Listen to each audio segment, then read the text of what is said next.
अस्सलाम वालेकुम, खुश आमदीद। अ, आज के हमारे वेबिनार का टॉपिक है road to our CA final journey, और इसमें हमने डिस्कस करना है कैफ क्वालिफाइड स्टूडेंट की इंडक्शन, कैफ क्वालिफाइड स्टूडेंट की सीए फाइनल से रिलेटेड जितनी भी क्यूरीज हैं, तो होप सो उनको हम डिस्कस करेंगे, जनरल गाइडेंस प्रोवाइड करेंगे और tips to qualified within article. तो मेरे साथ मौजूद है इंतहाई काबिल एहतराम शख्सियत, आप सबके फेवरेट सर अहमद रज़ा मीर, एफसीए जो किसी तारुफ के मोहताज नहीं है, और उनके साथ दो नौजवान चार्टर्ड अकाउंटेंट अली हैदर और अफाक अली। तो चलें स्टार्ट करते हैं सर अहमद ज़मीर से। Over to you sir. बिस्मिल्लाहिर्रहमानिर्रहीम। क्या आप मुझे सुन पा रहे हैं तमाम लोग?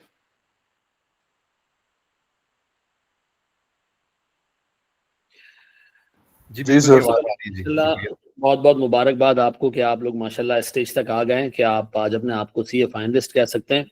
और इतना मैं आपको बताता चलूं कि जर्नी अभी ख़त्म नहीं हुई है, असल जर्नी अभी शुरू हुई है। क्योंकि असल जो सीए का सारा जो जिसको आप कह लें जो क्रस्ट है, जो सारा जो है वो आप कह लें सेंटर है, वो चार्टर्ड अकाउंटेंसी का वो सीए फाइनल है। सीए फाइनल में आप ना सिर्फ बुक की नॉलेज जमा कर रहे होते हैं, बल्कि साथ साथ आप जो है वो अपनी प्रैक्टिकल एक्सपीरियंस से उसको सप्लीमेंट भी कर रहे होते हैं। तो ये जो अगले 3.5-4 साल हैं आपके, ये आपकी जिंदगी के वो 3.5-4 साल हैं जो आपकी आगे आने वाली 50 साल की जिंदगी को डिफाइन करेंगे कि आप कहाँ जा रहे हैं। तो मैंने एक छोटी सी जो है वो एक जिसको कहने एक राइटअप तैयार किया हुआ आपके लिए, जिसमें मैं बात करना चाहूँगा। ये बेसिकली वो क्वेश्चंस हैं जो एक सीए फाइनल में नए नए आने वाले स्टूडेंट के जहन में होते हैं। तो इस पर मेरी कैसर ने बड़ी हेल्प की है। तो मैं ये सारे पॉइंट्स पहले आपकी नज़र रखता हूँ और फिर मैं आपसे जो है वो क्वेश्चंस लेना शुरू करता हूँ। जो आपके जो है वो क्वेश्चंस हैं, जो डाउट्स हैं, उनको जो उस पर हम जो है वो बात कर लेते हैं। सबसे पहले तो बहुत सारे लोगों के जहनों में ये क्वेश्चन है कि जी एजुकेशन स्कीम कब इम्प्लीमेंट हो रही है नई वाली। तो देखिए, जो आज सीए फाइनल बना है, यानी आज उसने कैफ का एग्जाम पास किया और वो सीए फाइनल के एग्जाम देगा, तो वो मोस्ट प्रॉब्ली जाके जून 26 या जो है वो दिसंबर 26 में पेपर दे रहा होगा। तो उस वक्त तक नई स्कीम डेफिनेटली इम्प्लीमेंट हो चुकी होगी, उसमें कोई दो राय नहीं है। हाँ, ये एक छोटा सा मसला है कि इस वक्त जो दिसंबर 25 का अटेम्प्ट है, क्या वो नई स्कीम से होगा?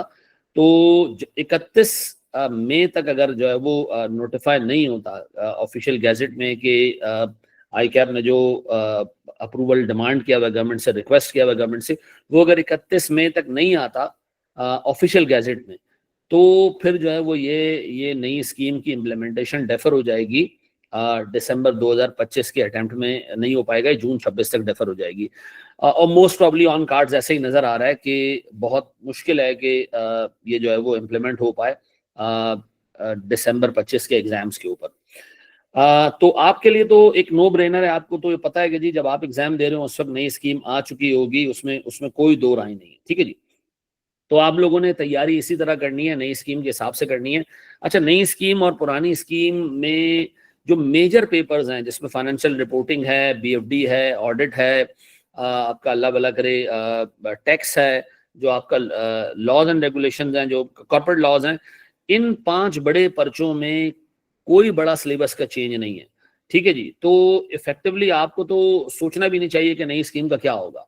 आपको तो अगर तैयारी शुरू करनी है तो आज से आप तैयारी शुरू कर सकते हैं। There is no significant change in the course for all these big subjects. हाँ, कुछ नए सब्जेक्ट्स आ रहे हैं डेफिनेटली। हमारे पास सस्टेनेबिलिटी का सब्जेक्ट आ रहा है, MSA 1 और MSA 2 खत्म हो रहा है और इनकी जगह जो है वो एक केस स्टडी का सब्जेक्ट आ रहा है। तो वो इम्प्लीमेंटेशन का मसला है, वो नए पेपर्स का इशू है। वो नए पेपर्स आपके लिए इस वक्त जो है वो अगर आप तैयारी कर रहे हैं तो रेलेवेंट भी नहीं है। ठीक है जी। अच्छा, मैं बात करूंगा सर सबसे पहले आर्टिकलशिप के ऊपर।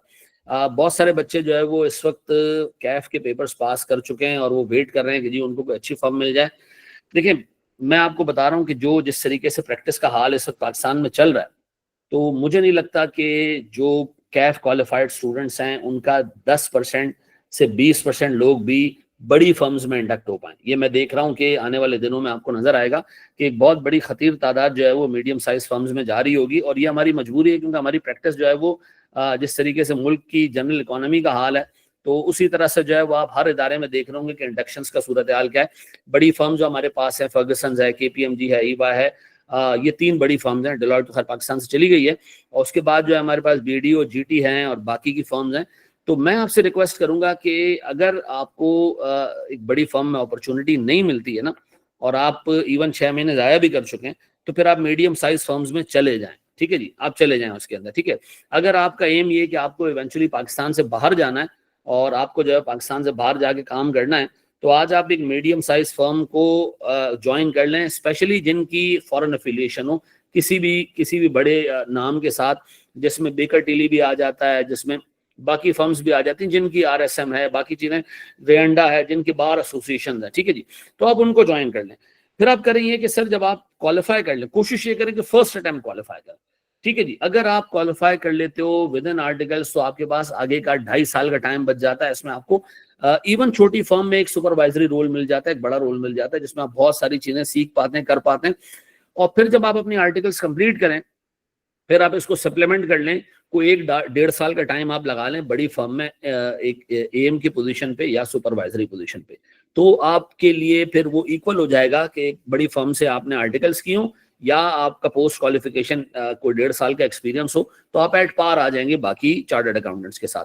जिन लोगों ने नहीं जाना बाहर, पाकिस्तान से बाहर, उनका नहीं दिमाग है, वो रहना चाहते हैं मुल्क के अंदर ही, तो उनको फिर ये करना चाहिए कि उनको इंडस्ट्री ज्वाइन कर लेनी चाहिए। अच्छे नाम इंडस्ट्री के अंदर आप जो है वो ज्वाइन कर सकते हैं। यूनिलीवर्स को, मीज़ान बैंक को ज्वाइन कर सकते हैं, HBL को ज्वाइन कर सकते हैं। बहुत सारे जो है वो अच्छी ऑर्गेनाइजेशन इस वक्त आ चुकी हैं, और ये ऑर्गेनाइजेशन वो होती हैं जो बड़ी फर्म में ड्रीम क्लाइंट्स होते हैं। यानी लोग कहते हैं कि जी मैं मिसाल के तौर पर फर्गसन गया हूं ना, तो मेरा ख्वाब है कि मैं यूनिलीवर्स का ऑडिट करूं।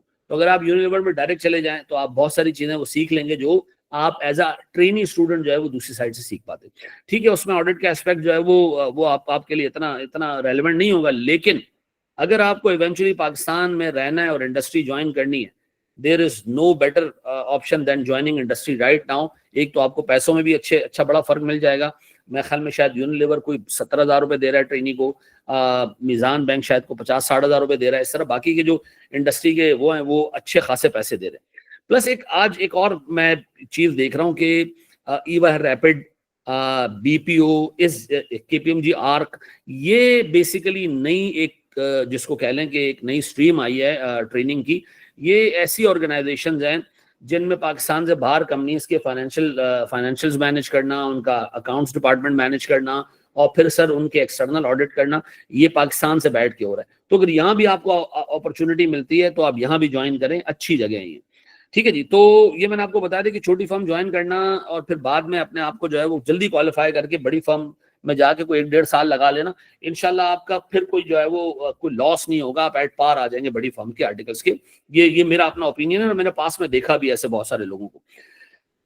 प्लस सर CA फाइनल्स में बहुत CA फाइनल इज एक्सट्रीमली, मैं डिफिकल्ट तो नहीं कहूंगा, डिफरेंट कहूंगा देन कैफ। ठीक है जी, with respect to the level of effort जो आपको चाहिए CA फाइनल्स पास करने के लिए। तो ये मैं आपको बताता चलूं कि जो कैफ पास करके आ रहे हैं, ठीक है जी, वो लोग हैं जिन्होंने कैफ के सारे पर्चे पास कर दिए हैं, अच्छे बच्चे हैं, पढ़ने वाले लोग हैं, अब ये आ रहे हैं सर फाइनल्स के अंदर। तो अब आप सोचें कि इस फाइनल में भी जो है वो पासिंग परसेंटेज को 20-21% अगर किसी पेपर में है, तो इसका मतलब है सर CA फाइनल एक टफ प्रोपोजिशन है, आसान कैफ के जैसे नहीं है। मैं बच्चों को एग्जांपल देता हूं कि हमारा कैफ का फाइनेंशियल अकाउंटिंग एंड रिपोर्टिंग का पूरा कोर्स शायद 80 क्लासों में आ जाता है। आप सिर्फ फाइनेंशियल रिपोर्टिंग का एक स्टैंडर्ड IFRS 9 उठा लेना, वो तकरीबन कोई 36-37 क्लासेस पे जाता है मेरे, और एक क्लास का एवरेज ड्यूरेशन को 1.5 घंटे का। तो आप अंदाजा लगा सकते हैं कि इंटायर कोर्स जो कैफ का था वो CFAP के अंदर कोई 2 स्टैंडर्ड्स के अंदर ही उसमें टाइम निकल जाता है। तो दिमाग में रखिएगा कि आपको जितने बड़े पेपर्स हैं, अकाउंटिंग है, BFD है, ऑडिट है, इसमें आपको वक्त लगाना पड़ेगा कैफ के मुकाबले में ऑलमोस्ट 3 to 4 टाइम ज्यादा। तो ये दिमाग में रखिएगा कि यहाँ पर ये नहीं चल सकता कि आप आखिरी के 2-2.5 महीने पढ़ लें और पास हो जाएं। कैफ में भी आपका ये फंक्शन, ये फॉर्मूला जो है वो सक्सेसफुल रहा हो, लेकिन ये यहाँ नहीं हो सकता। प्लस इसमें बहुत बड़ा मसला ये कि आप आर्टिकल्स पे होंगे, आप दिन रात काम कर रहे होंगे, तो आपको ये पूरा जो 1.5 साल ये साल का टाइम होगा, इसमें आपको काम भी करना है, अपनी पढ़ाई भी करनी। याद रखिएगा कि आर्टिकल्स में आपको दिन में टाइम नहीं मिलेगा, आपको एटलीस्ट वीक के 8 से 10 घंटे निकालने हैं अपने डिफरेंट पेपर्स के लिए, मैं पर सब्जेक्ट की बात कर रहा हूँ, कि कम से कम आपको 20 घंटे इन टोटल निकालने पड़ेंगे, ठीक है जी, वीक के अंदर। अब वो 20 घंटे कैसे निकलते हैं, आपके वीकेंड्स पे आप टाइम निकाल लें, आपके वीकडेज में कोई 1-1.5 घंटा निकाल लें, 2 घंटे निकाल लें डेली के, क्योंकि बड़ी फर्म ज्वाइन करोगे, इवन मीडियम साइज फर्म भी ज्वाइन करोगे, तो तुम्हारा पूरा दिन काम चल रहा होगा, ठीक है जी। एंड पे आके ये होगा कि डे एंड पे तुम्हें टाइम मिलेगा, लेकिन तुम इतने थके हुए होगे कि तुमसे पढ़ाई करना मुश्किल होगा तुम्हारे लिए। तो एक तरीका लोग ये ऑप्ट करते हैं कि सुबह अर्ली मॉर्निंग उठ जाए, ठीक है जी। दूसरा तरीका ये कि जी आप आके भले आप थके हुए हो, थोड़ा सा टाइम लगा लें, लेकिन कम से कम 2 घंटे आपको रोज के निकालने पड़ेंगे, ठीक है जी। और इसके अलावा वीकेंड्स पे आपको टाइम देना पड़ेगा, और आपको ये चीजें मैनेज करनी पड़ेंगी। इतना आसान नहीं होगा, मैं आपको बता रहा हूँ। सीए फाइनल डे 1 से अपने जहन में डाल देना कि ये कैफ नहीं है, थोड़ा सा मुश्किल पेश आएगी। प्लस आप ये देखें कि आपको एंड पे आके छुट्टियां मिलेंगी। अगर आपके 15 दिन पर पेपर के हिसाब से आमतौर पर छुट्टियां मिलती है, वो 3 पर्चे दे रहा होता है तो 45 से 50 दिन की छुट्टी होती है, और अगर आप 4 पेपर दे रहे हैं तो 60 से 65 दिन की छुट्टी होती है। मेक श्योर कि इन छुट्टियों में आपके पास कोई क्लासेस पेंडिंग ना हो। आपने क्लासेस ऑलमोस्ट कंप्लीट कर ली हो, क्लासेस आपकी पेंडिंग ना हो, ठीक है जी, आप ये सारी क्लासेस ले चुके हो, सिर्फ आपका रिवीजन बाकी हो। तो सर समरी ये है कि आपको हर वीक 15 से 20 घंटे निकालने हैं, ठीक है जी। वीकेंड्स और वीकडेज में आपने मिलाकर 15 घंटे निकालने, ठीक है जी। और ये कोशिश करनी है कि अगर आप 3 पर्चे दे रहे हैं तो आप एंड पे आके जब छुट्टियां आपकी शुरू हो तो उस छुट्टियों से पहले पहले आपकी सारी चीजें कंप्लीट हो, क्लासेस कंप्लीट हो, आपने सारी चीजें कर ली हो, छुट्टियों में सिर्फ रिविजन चल रहा, ठीक है जी। अच्छा जी, मैं एक स्टेप और आगे जाता हूँ जनाब। देखिए ये दिमाग में रखिएगा कि बहुत सारे बच्चे जब हमारे पास आते हैं फिजिकल क्लासेस लेने, तो उनके दिमाग में ये होता है कि जी हम रिकॉर्डेड लेक्चर्स नहीं ले सकते क्योंकि हम फोकस नहीं रख पाते, हमारे लिए मुश्किल होता है, हम जो है वो फिजिकल क्लासेस ना हो, टीचर को हम जब तक ना देखें हम नहीं पढ़ पाते। अनफॉर्चुनेटली सीए फाइनल में हार्डली कहीं पर फिजिकल क्लासेस हो पाती हैं। मुझे नहीं याद पड़ता कि कोई फिजिकल क्लासेस इस तरह लेता हो कि वो मुकम्मल कोर्स करवाता हो, कोई भी टीचर इस तरह नहीं होता। और फिजिकल क्लासेस के लिए जब फिजिकल क्लासेस होती भी थी ना, तो जैसे मैं क्लासेस लेता था वीक के 4 दिन, और 4-4 घंटे की 16 घंटे की एक सब्जेक्ट की क्लासेस में वीक की लेता था, तो ये प्रैक्टिकली पॉसिबल नहीं है आज फॉर्म के साथ। और सर अब तो चूंकि मामला रिकॉर्डेड पे जा चुका है, तो कोई भी फिजिकल क्लास नहीं होगी, रिकॉर्डेड आपको लेना पड़ेगा। और रिकॉर्डेड लेक्चर में आपको फिर बता दूं कि आपको कम से कम एक सब्जेक्ट के लिए 8 से 10 घंटे निकालने पड़ेंगे। और अब आप ये दिमाग में रखिएगा कि अब सारा मामला डिसिप्लिन पे आ गया। अब आप ये नहीं कहेंगे कि जी मुझे फिजिकल क्लासेस के अलावा चीजें समझ नहीं आती, अब आपने बिल्कुल एक डिसिप्लिन अप्रोच से चीजें लेके चलनी पड़ेंगी, ठीक है जी। और अगर आप नहीं लेके चले, मैं आपको ऑनेस्टली बता दूं, पहली अटेम्प्ट गोल्डन अटेम्प्ट होती है क्योंकि पूरा साल मिलता है उसके अंदर। उसके बाद जो अटेम्प्ट्स आती हैं उसमें आपको पूरा साल नहीं होता, 6-6 महीने पर अटेम्प्ट्स आ रही होती है, और 2 महीने रिजल्ट के निकालते हैं तो 4 महीने पर अटेम्प्ट होती है। तो प्रैक्टिकली अगर आप पहली अटेम्प्ट में बड़े पेपर्स निकाल लेते हैं तो आपकी सीए फाइनल की जर्नी स्मूथली स्टार्ट हो जाती है, ठीक है जी। और इंशाल्लाह कोई 4 अटेम्प्ट्स के अंदर एवरेज जो है वो एक बंदा क्वालिफाई भी हो जाता है। पहली अटेम्प्ट बुरी गई, मैं आपको ऑनेस्टली बताऊं, आपके लिए आगे मुश्किलात में बहुत इजाफा हो जाएगा। आप जो है वो फिर आपके लिए सीए फाइनल्स आर्टिकल्स में करना भी मुश्किल हो जाता है बाज़ औक़ात, ठीक है जी। तो कोशिश करें कि ये आप चीजें मैनेज करके चल रहे हो, ठीक है जी। प्लस सर आगे से सारे एग्जाम्स आपके कंप्यूटर बेस्ड हैं, तो अब थोड़ा सा टेक्नोलॉजी को जो है वो आप अडॉप्ट करना शुरू करें, अपनी अडेप्टेबिलिटी को इन्हेंस करें, आप एक्सेल पे काम करना शुरू करें, ठीक है जी। अपने सारे नोट्स रजिस्टर वगैरह आप डिजिटली मेंटेन करें, टाइपिंग स्पीड अपनी बढ़ाएं, ठीक है जी। और कोशिश करें कि आप एक्सेल पे काम करें, और वक्तन फवक्तन आईकैप का सॉफ्टवेयर जो है वो फ्री मोड में अवेलेबल है, आप आईकैप की वेबसाइट पे जाके उसको खोल सकते हैं और उस पर जो है वो जाके प्रैक्टिस कर सकते हैं। लेकिन अपना रजिस्टर खुदा के वास्ते आपसे एक्सेल और वर्ड पे मेंटेन करना शुरू करो, स्पेशली एक्सेल पे मेंटेन करना शुरू करो, टाइपिंग स्पीड अपनी बढ़ाओ। एक लैपटॉप अपने पास रखो जिससे सारे एग्जाम्स आप ले दें। अच्छा लैपटॉप एक डे 1 से अपने पास ले लो, जो आपको पता होगा जी अगले 2-2.5 साल आपका साथ देगा, क्योंकि एक दफा आपकी एक कीबोर्ड पे हाथ सेट हो जाता है, फिर आप लैपटॉप चेंज करें तो आपके लिए मुश्किल हो जाती है। तो लैपटॉप आपने अपना ही कैरी करना होगा पेपर के अंदर, तो ये देख लीजिएगा कि आपने जो है वो किस तरीके से इसको लेके चलना है। अच्छा जी, एक चीज और दिमाग में रखिएगा प्यारे भाई, कि सिलेबस इतना बड़ा होगा कि ये आपके भेजे में बैठ जाए बात कि अगर आपने वक्त से चीजें नहीं कवर की तो ये कोई नहीं सोचे कि आखिरी 2 महीने में वो क्लासेस भी लेगा, रिविजन भी करेगा, तैयार भी हो जाएगा। ये पॉसिबल नहीं है, ये पॉसिबल नहीं है। देखिए जो अभी तक आर्टिकल्स पे नहीं गए ना, फारिग बैठे, फिर आपको ये करना चाहिए कि आप अभी से C5 का कोई ना कोई कोर्स शुरू कर दें, ठीक है जी। कोई ना कोई कोर्स शुरू करने से फायदा ये होगा कि आपका जो टाइम है ना, ये काउंट होना शुरू हो जाएगा with respect to your studies, ठीक है जी, 6 महीने बाद आपको जाके फर्म मिलती है, आपका कम से कम एक पेपर तैयार हो चुका होगा, और फिर इवेंचुअली ये होगा कि आप जल्दी क्वालिफाई कर जाएंगे। उसका बेनिफिट आपको ना सिर्फ पैसों में नजर आएगा, फर्म में ही एक क्वालिफाइड बंदे की सैलरी जो है वो कोई यानी स्टाइपेंड जो है वो 80,000 रुपए तक पहुंच जाती है।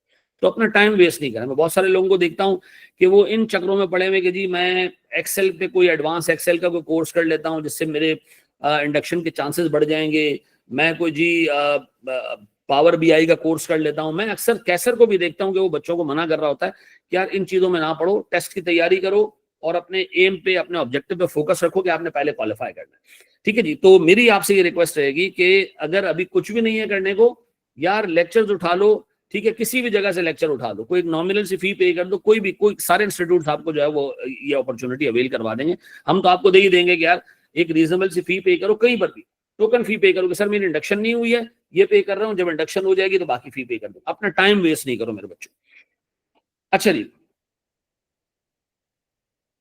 बस सर ये मैंने आपसे बात करनी थी कि दो बातें मैंने बेसिकली आपसे करनी थी। एक तो आपकी इंडक्शन अगर नहीं हुई है तो जहां आपको मीडियम साइज फर्म में इंडक्शन या अपॉर्चुनिटी मिल रही है ज्वाइन कर लें, और फिर आप जो है वो आखिर में आके उसको बिग फोर की 1.5 साल के आर्टिकल्स के साथ 1.5 साल की जॉब्स के साथ सप्लीमेंट कर लीजिएगा, तो आप एट पार आ जाएंगे।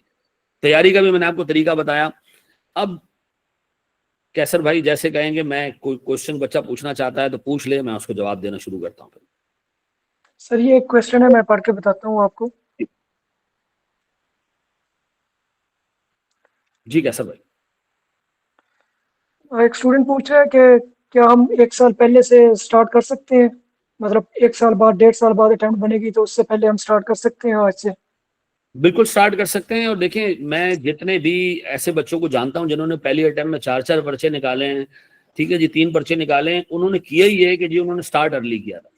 अर्ली स्टार्ट करने का फायदा ये है कि जी आप अपनी क्लासेस कंप्लीट कर लें 6-8 महीने में, क्योंकि जो बड़े सब्जेक्ट्स हैं, फाइनेंशियल रिपोर्टिंग है, बीएफडी है, ये 6 महीने में इसके सब्जेक्ट तैयार भी नहीं हो पाते। आपको कम से कम क्लासेस लेने में 8 महीने लग जाते हैं। तो अगर आपकी अटेम्प्ट जून 25 बन रही है, जून 26 बन रही है, दिसंबर 26 बन रही है, तो आपको आज से स्टार्ट ले लेना चाहिए, ठीक है जी, ताकि आप जो है वो वक्त लगा के अपनी क्लासेस कंप्लीट कर लें और फिर आप जो है वो उसके बाद जब आपके पास रिमेनिंग टाइम बचे तो आप उसमें चीज़ों को रिवाइज कर सकें। बाद में शुरू करना, इंडक्शन का वेट करना, इसका मतलब यार एक तो मेरी इंडक्शन नहीं हो रही है, ये नुकसान है, और दूसरा मैं जानबूझ के अपना टाइम भी जाया करूंगा, ये डबल नुकसान करूंगा। तो ये मेरे ख्याल में एक वाइज डिसीजन नहीं होगा। दूसरा सर एक सवाल है कि एडवाइजरी या ईआरपी डिपार्टमेंट ज्वाइन करना कैसा है? ज़्यादातर बच्चे ऑडिट ही कर रहे होते हैं, एक्सटर्नल ऑडिट पे ज़्यादा फोकस होता है, और देखिए मैं एडवाइजरी इस या पे, ईआरपी का क्या स्कोप है? जी देखिए कैसर, इसमें 2-3 सिनेरियोज में आपके सामने रखता हूँ। देखिए बहुत सारे बच्चों को अभी फर्गसन्स की एडवाइजरी ऑफर हुई और उनके पास केपीएमजी के एक्सटर्नल ऑडिट का चांस था, तो मैंने बच्चों को ये रिकमेंड किया कि आप केपीएमजी के एक्सटर्नल ऑडिट को ज्वाइन करें, एडवाइजरी को ज्वाइन ना करें अगर आपके पास अपॉर्चुनिटी इस तरह की है। लेकिन ये दिमाग में रखिएगा कि अगर आपके पास फर्गसन्स की या केपीएमजी की एडवाइजरी है और आपको इससे बिग फोर से नीचे एक्सटर्नल ऑडिट का चांस मिल रहा है, इससे आपको एक्सटर्नल ऑडिट का चांस मिल रहा है छोटी फर्म्स के अंदर, मिडिल साइज फर्म्स के अंदर, तो मैं आपको कहूंगा छोड़ दो, आप एडवाइजरी में बैठ जाओ। ठीक है जी, एडवाइजरी आपके लिए बुरी चीज नहीं है। ठीक है जी, मैं अभी उन चार्टर्ड अकाउंटेंट्स को जानता हूं जिन्होंने शुरू तो आर्टिकल जो है वो उससे किया था, अश्योरेंस से किया था, बाद में एडवाइजरी गया और माशाल्लाह बड़ा जबरदस्त करियर एडवाइजरी में बनाया। तो एडवाइजरी ऐसे नहीं है कि बिल्कुल फारिग है। ठीक है, बड़ी फर्म की advisory is far better than एक मिडिल साइज फर्म की एक्सटर्नल ऑडिट से। ठीक है जी, तो मैं आपको रिकमेंड करूंगा कि ऐसी चीज नहीं है कि बुरी चीज हो, एडवाइजरी आप ज्वाइन कर सकते हैं। ठीक है जी, बस कोशिश ये करें कि उसमें जाके आप फिर उससे रेलेवेंट जो है वो क्वालिफिकेशंस भी ले लें बाद में। जैसे बहुत सारे बच्चे एडवाइजरी गए, उनको टाइम मिला, वो वक्त से क्वालिफाई हो गए और फिर उन्होंने बाद में जो है वो सीएफए को अप्रोच किया और सीएफए कर लिया। और आप यकीन करें, एक चार्टर्ड अकाउंटेंट जब पाकिस्तान से बाहर जाता है जॉब पे तो उसकी सैलरी होती है से मिडल ईस्ट में कोई 14-15। ठीक है जी, और अगर एक बंदा सीए प्लस सीएफए करके जाता है और उसकी ट्रेनिंग जो है वो एडवाइजरी में हुई हो, तो सर उसके मुकाबले में, यानी एक सिर्फ चार्टर्ड अकाउंटेंट के मुकाबले में उसकी अपॉर्चुनिटीज कंपैरेटिवली ज्यादा होती हैं, यानी उसको सर ज्यादा पैसे भी मिल जाते हैं। तो एडवाइजरी बुरी नहीं है, बड़ी फर्म की एडवाइजरी इज बेटर देन छोटी फर्म का एक्सटर्नल ऑडिट। लेकिन अगर छोटी फर्म की एडवाइजरी है और आपके पास और कोई चांस नहीं है तो भी मेरे ख्याल में आप अपना टाइम वेस्ट नहीं करें, आप शुरू कर दें उसको। सर एक और सवाल है कि पेपर कॉम्बिनेशन का बता दें दोनों तरह से ना, कि अगर जून 25 अटेम्प्ट बनती है या दिसंबर 25 बनती है, या कुछ लोग कह रहे हैं कि हम फुल टाइम स्टूडेंट हैं, तो हमारे लिए पेपर कॉम्बिनेशन आप क्या रिकमेंड करेंगे? देखिए, सबसे पहले तो एक काम करें, बगैर टाइम वेस्ट किए आप जो डाटा एनालिटिक्स एंड फिनटेक का कोर्स है ना, ये पहले मुका दें आप, ठीक है, ताकि आपकी लिमिटेशन खत्म हो जाए पेपर पिक करने की, ठीक है। क्योंकि मेरे ख्याल में डाटा एनालिटिक्स का पेपर जो है वो, और एआई बेस्ड जो अभी नया पेपर भी आ रहा है, ये पेपर है आसान, आपको कुछ घंटे लगाने हैं और अपने एग्जाम दे देना, ये पेपर आप रस्ते से हटाएं, ताकि आपके पास ये मसला ना हो कि जी ये पास नहीं होगा तो आप ऑडिट नहीं दे सकते। मेरे हिसाब से फाइनेंशियल रिपोर्टिंग, बीएफडी, ऑडिट, ये 3 पेपर, अगर कोई चौथा ऐड करना चाहे तो वो सस्टेनेबिलिटी का पेपर होगा। ये 4 पेपर हैं जो आपको शुरू में पिक करने चाहिए। बाद में फिर आपको जो है वो लॉ का पेपर और वो पेपर पिक करना चाहिए टैक्स का, और उसके बाद फिर जो आपकी केस स्टडी है अल्टीमेटली वो आपको देनी चाहिए। ये दिमाग में रखिएगा कि अब वो टाइम चला गया कि 2 अटेम्प्ट में जो है वो लोग C5 पास कर सकते थे, अब नहीं है पॉसिबल। अब आपको पिक करना चाहिए 3 पेपर और फिर केस स्टडी, ठीक है। तो पहले 3 पेपर मैं आपको सजेस्ट करूंगा कि आप FR, BFD और ऑडिट पिक करें, क्योंकि अगर आपने पहली अटेम्प्ट में लॉ पिक कर लिया, लॉ की मिसाल उस बन की है, उस केक की है जो आपने चाय में डुबोया ना, तो पूरी चाय वही पी जाएगा, ठीक है जी। तो आपके पास बाकी का टाइम नहीं बचेगा। तो आप ये कर लें कि पहले ये 3 पेपर निकाल लें, और वो जो आपका वो हैंड ऑन कोर्स है वो निकाल लें। बाद के उसमें जो है वो आप टैक्स, लॉ और फिर बाकी सस्टेनेबिलिटी आप आराम से दे सकते हैं, और उसके बाद आप फिर केस स्टडी देंगे। आपके 5 पेपर अगर पास हो जाते हैं C5 के। सर एक और सवाल है कि टैक्स का क्या स्कोप है? टैक्स में आर्टिकल करके हम बाहर मूव कर सकते हैं या नहीं कर सकते? देखिए, बाहर मूव करने के लिए फिर आपको स्ट्रगल करना पड़ेगी, इसमें कोई दो राय नहीं है कि एक एक्सटर्नल ऑडिट वाला बंदा, एक एडवाइजरी वाला बंदा तो बाहर मूव कर जाता है, लेकिन अगर आपने एक स्पेसिफिक किसी एक जुरिस्डिक्शन के टैक्स लॉ में एक्सपर्टीज हासिल की है तो फिर बाहर जाना आपके लिए मुश्किल होगा, इसमें कोई दो राय नहीं है। लेकिन अगर आप टैक्स करके अपना करियर टैक्स में बनाना चाहते हैं, तो मैं बहुत सारे ऐसे चार्टर्ड अकाउंटेंट्स को जानता हूँ जिन्होंने जो है वो अपने आर्टिकल्स टैक्स से किए हैं। बहुत ब्राइट स्टूडेंट्स थे, उनको मौका नहीं मिला शुरू में, दे ज्वाइन टैक्स। किसी ने KPMG का टैक्स ज्वाइन किया, किसी ने PwC का टैक्स ज्वाइन किया, किसी ने EY का टैक्स ज्वाइन किया, और फिर इवेंचुअली बाद में उन्होंने अपनी फर्म्स डेवलप की और आज वो एक एवरेज चार्टर्ड अकाउंटेंट से अच्छा खासा पैसा कमा रहे हैं। तो आगे देंगे अपॉर्चुनिटी तो आप अपने लिए खुद क्रिएट करेंगे लोकली भी, लेकिन ये मैं आपको बता रहा हूँ कि टैक्स में ज्वाइन करने में फिर बाहर जाने वाली अपॉर्चुनिटी कम हो जाएंगी, सेफली सेइंग ना होने के बराबर होगी। सर एक और क्वेश्चन है कि फॉरेन आर्टिकल्स के बारे में ICAP की तरफ से कोई अपडेट है तो बता दें कि किस तरह, अगर कोई अपॉर्चुनिटी है तो कैसे अवेल की जा सकती है? देखें, करंटली तो मेरा नहीं ख्याल है कि कोई फॉरेन आर्टिकल्स जो है वो कोई ऐसी मीनिंगफुल अपॉर्चुनिटी इस वक्त मौजूद है, क्योंकि जिन फर्म्स के साथ एसोसिएशन है भी ICAP की, वो इतनी बड़ी फर्म्स नहीं है, और उनमें मेरा नहीं ख्याल है कि इतनी ज़्यादा अपॉर्चुनिटीज़ भी जनरेट हों। तो और दूसरा ये कि यार वहाँ जाके छोटी फर्म में प्रैक्टिस करना would be much much better than doing practice in Pakistan, ठीक है। तो मेरा मेरा अपना ख्याल है कि कोई फ़ायदा नहीं है। देखिए, बड़ी फर्म्स का तो अभी कोई हिसाब किताब ही नहीं है, किसी ने भी ICAP को ज्वाइन नहीं किया है, ना किसी बिग 4 ने जो है वो पाकिस्तान से बाहर ICAP को ज्वाइन किया, क्योंकि जो मैं भी ऑनलाइन इस पर बात भी इतना नहीं कर सकता, लेकिन इतना मैं आपको बता रहा हूँ कि ना होने के बराबर ही। आप लोकली जो है वो चीज़ों को देखें, अनलेस के आपके पेरेंट्स पाकिस्तान से बाहर रहते हैं और आपके लिए मजबूरी है, पाकिस्तान नहीं रुक सकते, फिर आप चले जाएं बाहर फिर। लेकिन ये कि कोई ख़ास अपॉर्चुनिटी नहीं है, मैं इस पर ज़्यादा बात नहीं कर सकता due to certain reasons. Sir एक क्वेश्चन हो रहा है कि यूसुफ आदिल का एक्सटर्नल ऑडिट या फिर PwC का टैक्स, किसको प्रेफर करना चाहिए अगर दोनों अपॉर्चुनिटी आपके पास हों? तो ये एक टफ क्वेश्चन है। देखिए, अगर अगर PwC में आप जाके ये बात कर लेना कि आपको इवन आखिरी साल भी जो है वो अश्योरेंस में भेज दें, तो भी PwC का टैक्स जो है वो और 1 साल की एश्योरेंस की practice is much better than currently Yusuf Adil. लेकिन अगर आप वाकई अपना करियर पाकिस्तान से बाहर ही देखना चाहते हैं और आप नहीं चाहते कि पाकिस्तान में रुकें आप, तो फिर आप जो है वो यूसुफ आदिल ज्वाइन कर लें। बड़े मुश्किल से मैं अल्फाज अदा कर पा रहा हूँ, क्योंकि PwC का टैक्स अगर आपने कर लिया, उसमें आपने काम कर लिया, तो इतना मैं आपको बता रहा हूँ कि पाकिस्तान में बहुत सारी कंपनीज ऐसी हैं जिनको टैक्स एक्सपर्ट्स की ज़रूरत पड़ती है उनके टैक्स डिपार्टमेंट को मैनेज करने के लिए। तो लोकली आपके पास बेपनाह अपॉर्चुनिटीज़ होंगी, ठीक है जी।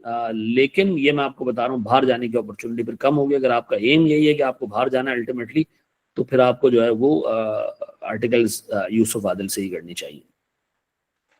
सर एक और क्वेश्चन है कि आपने अभी बोला कि 3 से ज़्यादा पेपर नहीं देने चाहिए, तो इसकी कोई स्पेसिफिक क्या रीज़न हो सकती है कि बच्चा अगर एक 4 साल देना का चाहे या टाइम 5 है। देना चाहे? देखिए, 1 साल का टाइम है कैसर, जिसको 1 साल में ही पेपर देना है, तो सीए फाइनल के सब्जेक्ट्स में टाइम लगाना पड़ता है ज़्यादा। ठीक है, तो अगर 1 साल में उसको पेपर देने हैं, तो फिर 4 में मसला ये हो जाता है कि आपके पास एक लिमिटेड टाइम है, उसको आप 4 में फैलाएंगे तो चारों में शॉर्ट पड़ जाएगा। ये ना हो कि फिर चारों रह जाए। मैंने बहुत अच्छे स्टूडेंट्स को इस चक्कर में फेल होते हुए भी देखा है। लेकिन अगर एक बच्चा बहुत अच्छा है, तेज है, उसने कैफ 2 अटेम्प्ट में निकाल लिया है, फिर वो 4 की तरफ जा सकता है। लेकिन मैं फिर भी कहूंगा कि अगर एक बच्चे की, अच्छा, एक मामला ये हो सकता है कि एक बंदा, उसकी रजिस्ट्रेशन ही 1 जून के बाद हो और उसको 1 साल की जगह 1.5 साल का टाइम मिल जाए, तो फिर वो चौथा सब्जेक्ट सस्टेनेबिलिटी ऐड कर ले साथ में। फिर बेहतर है कि अगर उसका यहाँ टाइम ज़ाया हो रहा है तो एटलीस्ट वो इस तरीके से उसको कर सकता है। लेकिन अगेन, अगर आपने पहली अटेम्प्ट में 4 निकाल लिए तो भी आपको दूसरी अटेम्प्ट में 2 पेपर देने और फिर केस स्टडी देना है, और अगर पहले अटेम्प्ट में 3 निकाल लिए तो भी आपको अगले अटेम्प्ट में 3 पेपर देने और केस स्टडी देना है। तो देख लें, अपना कट टाइम आपके पास 1 साल का है और आप बहुत अच्छे स्टूडेंट हैं तो 4 पेपर पे जाएं। टाइम 1 साल का है, आप एक रीजनेबल स्टूडेंट हैं तो 3 पेपर पे जाएं। और टाइम अगर आपके पास 1.5 साल का है, ठीक है, यानी आपको जो है वो अटेम्प्ट आपकी दिसंबर 26 बनेगी, तो फिर आप डेफिनेटली 4 पेपर पे जाएं, कोई मसला नहीं है।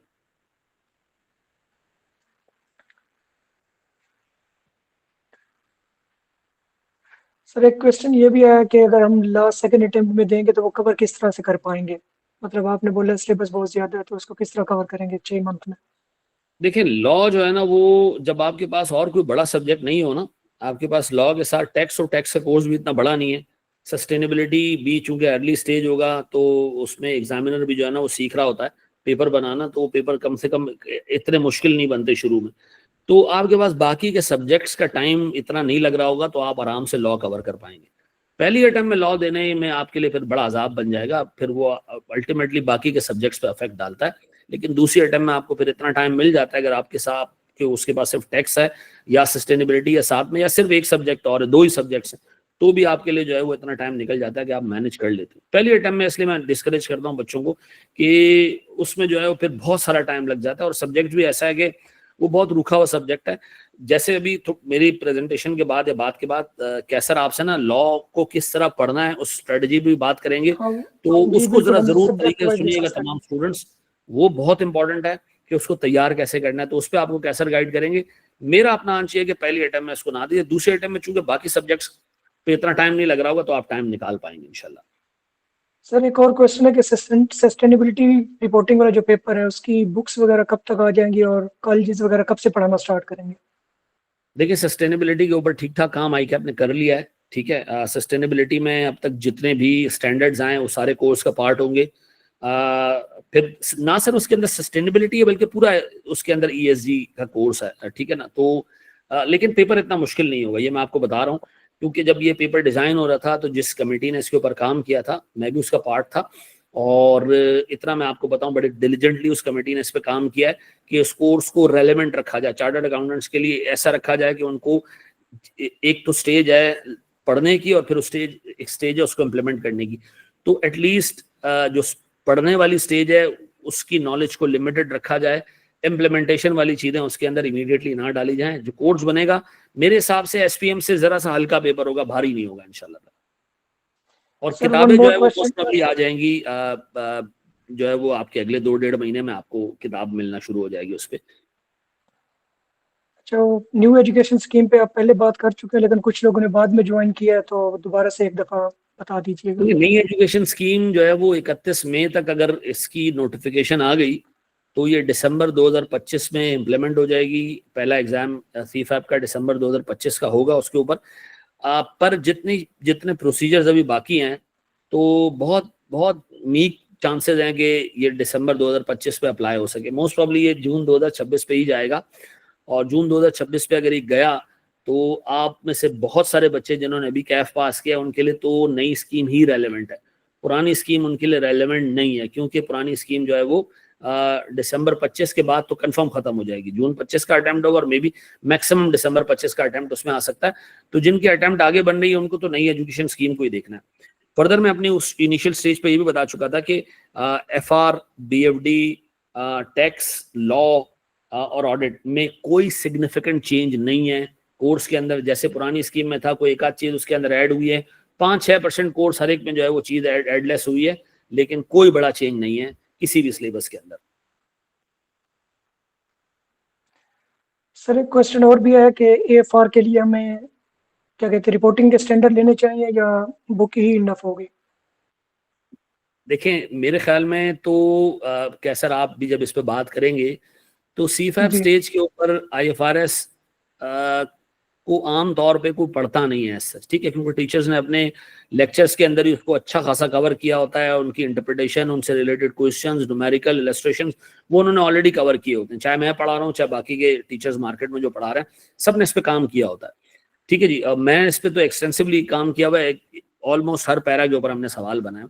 तो आपको स्टैंडर्ड्स में एक चीज काम आती है जो उसकी इलस्ट्रेटिव गाइडलाइंस है, जो उसकी इलस्ट्रेटिव चीजें, इलस्ट्रेटिव एग्जांपल्स है, वो आपके काम आ रही होती है। तो अगर किसी ने नहीं खरीदे तो किसी ने पेपर पास कर लिया है तो उससे बोरो कर लें, कोई टेंशन वाली बात नहीं है। लेकिन अगर खरीदना है और आपको लगता है कि आपके लिए वो एसेट बनेगा बाद में, तो फिर एनोटेटेड IFRS खरीदिएगा। एनोटेटेड IFRS वो IFRS हैं जिसमें हर पैरा के आगे उसका बेसिस ऑफ कंक्लूजन का नंबर दिया हुआ है कि ये पैरा जो बना है, ये जो रूल बना है, इसके पीछे थिंकिंग क्या थी, IASB सोच क्या रहा था, किस तरीके से रूल डेवलप हुआ, ये सारी चीजें उसके अंदर मेंशन है। तो आप अगर एक्स्ट्रा नॉलेज के लिए पढ़ना चाह रहे हैं तो आप उसको ले सकते हैं।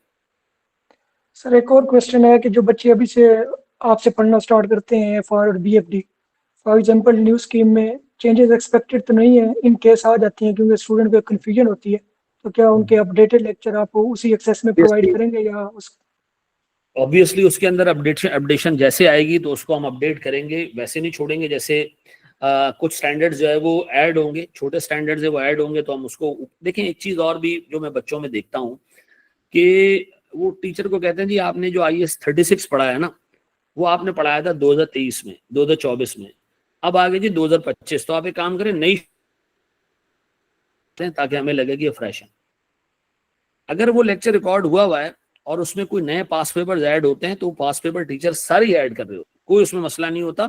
लेकिन जो भी बच्चा किसी भी जगह से पढ़ रहा हो तो टीचर की जिम्मेदारी है कि अगर सिलेबस में कोई चेंज आता है तो अकॉर्डिंगली उसको एडजस्ट कर दिया जाता है। इसमें कोई मसला नहीं, कोई बच्चा मुझसे पढ़ रहा है तो मेरी एश्योरेंस है कि जो सिलेबस उस वक्त चल रहा होगा उसके हिसाब से सारा कोर्स चल रहा होगा, बिल्कुल बेफिक्र हो जाए। अच्छा, अब हम इसके सेकंड पार्ट की तरफ जाते हैं, तो उसमें मेरे पास 2 क्वालिफाइड चार्टर्ड अकाउंटेंट मौजूद हैं, नौजवान हैं, मतलब विद इन आर्टिकल क्वालिफाई की है, तो सब्जेक्ट वाइज आपसे डिस्कशन करेंगे, जो आपकी बाकी क्यूरीज है वो इसमें हम रिस्पॉन्स करेंगे। Thank you so much sir for joining us. मच कैसर, आपने इनवाइट किया और अल्लाह से दुआ है कि आपने जो ये कोशिश शुरू की है अल्लाह ताला इसका अजर भी आपको दे।